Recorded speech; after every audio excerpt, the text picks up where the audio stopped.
ये है दुनिया का सबसे मिस्टीरियस रॉक। हैरानी की बात तो ये है कि इसे इतना परफेक्टली काटा गया है कि दोनों पत्थर बिल्कुल छोटी सी जगह पर खड़ा है। और तो और ये पत्थर 4000 साल से ऐसे ही खड़ा है। आखिर कैसे, चलिए जानते हैं। तो दोस्तों, कुछ लोगों का मानना है कि इसे एलियंस ने काटा है, तो वहीं कुछ लेजेंड्स कहते हैं इसे चाकू से काटा गया है। लेकिन दुनिया भर के साइंटिस्टों का मानना है कि ये अपने आप यानी नेचुरली कटा है। आपको बता दें कि ये पत्थर सऊदी अरब में है, जिसका नाम अल नस्ला है। अगर आप नॉलेज में दिलचस्पी रखते हैं तो हमें जरूर फॉलो करें।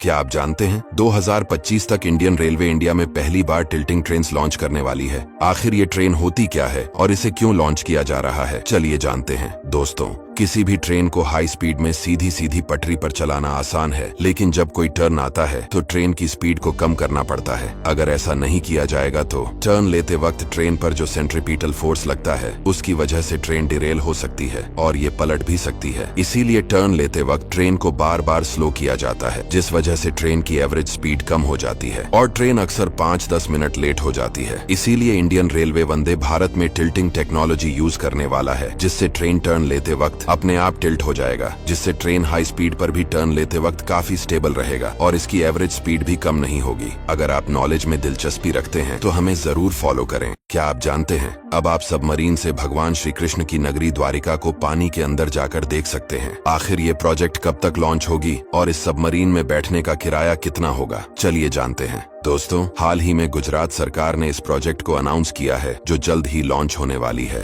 इस सबमरीन में एक साथ 30 पैसेंजर बैठकर समुद्र से 100 मीटर नीचे जाकर भगवान श्री कृष्ण की नगरी द्वारिका का दर्शन कर सकेंगे। आपको बता दें कि इस प्रोजेक्ट को इस साल दिवाली के अंत तक आम लोगों के लिए चालू कर दिया जाएगा, जिसके बाद लोग सबमरीन में बैठकर समुद्र के अंदर द्वारिका का दर्शन कर सकते हैं। अभी तक गुजरात सरकार ने इस सबमरीन के टिकट की प्राइस की घोषणा नहीं की है। अगर आप नॉलेज में दिलचस्पी रखते हैं तो हमें अभी फॉलो करें। क्या आप जानते हैं, इंडिया के कई ऐसे शहर हैं जो दुबई से भी अमीर हैं, लेकिन फिर भी दुबई को इतना एडवांस क्यों माना जाता है, चलिए जानते हैं। दोस्तों, भारत की आबादी 143 करोड़ है, तो वहीं दुबई की जनसंख्या महज 93 लाख है। लेकिन यहाँ 90% लोग बाहर से आकर बसे हैं। जहाँ भारत देश की पुलिस के पास जीप, बोलेरो जैसी गाड़ियाँ होती हैं, वहीं दुबई पुलिस के पास BMW और फेरारी जैसी सुपरकार होती है। इसीलिए इसका नाम Guinness book of world record में भी शामिल है। एक तरफ भारत के लोग जहाँ कुत्ते बिल्ली को पालते हैं, वहीं दुबई के लोग पेट के नाम पर शेर और बाघ को पालते हैं। जहाँ मुंबई शहर की GDP $315 बिलियन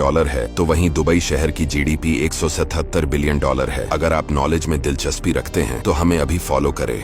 भारत का सबसे खतरनाक रेलवे रूट कौन सा है? और तो और इस पर ट्रैवल करते वक्त लोगों की धड़कनें भी तेज हो जाती हैं। दोस्तों, हम बात कर रहे हैं पाम्बन ब्रिज की, जो 100 साल से भी ज्यादा पुराना हो चुका है और इस ब्रिज के साइड में सुरक्षा के लिए कोई बाउंड्री भी नहीं लगाई गई है। तो आखिर इस ब्रिज के इतने खतरनाक और पुराने होने के बावजूद भी इसे बंद क्यों नहीं किया गया है, चलिए जानते हैं। इस ब्रिज को अंग्रेजों के समय में बनाया गया था, इसीलिए इसकी ऊंचाई एक नॉर्मल ब्रिज से भी कम है, जिससे समुद्र की लहरें इसके नीचे से आसानी से नहीं गुजर पाती हैं और समुद्र में थोड़ा सा तूफान आने पर भी लहरें ब्रिज से टकराने लगती हैं। ऐसे में ट्रेन के साथ दुर्घटना होने का भी खतरा रहता है। इसीलिए इस ब्रिज से 3 मीटर ऊंचा नया पुल बनाया जा रहा है, जिसका लगभग 90% काम पूरा हो चुका है और जब तक नया पुल बनकर तैयार नहीं हो जाता, तब तक इसे बंद नहीं किया जा सकता है। ऐसे ही वीडियो के लिए हमें अभी सब्सक्राइब और फॉलो करें।